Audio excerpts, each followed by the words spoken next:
കാമദേവനേന്തും ചാപം കരിമ്പെന്നു കേട്ടു ഞാൻ.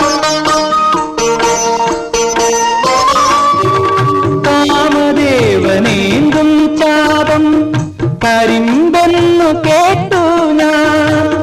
മധുമൊഴി നിൻ ചുണ്ടിൽ നിന്ന മധുരമാസ്വദിച്ചു ഞാൻ.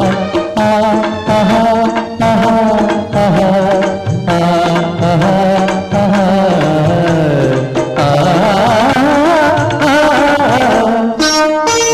മന്മഥന്റെ കൊടിയടയാളം മത്സ്യമെന്നു കേട്ടു ഞാൻ. എൻ പ്രിയേ നിൻ കണ്ണിലെന്ന പൊൻപതാക കണ്ടു ഞാൻ. മന്മഥന്റെ കൊടിയടയാളം മത്സ്യമെന്നു കേട്ടു ഞാൻ.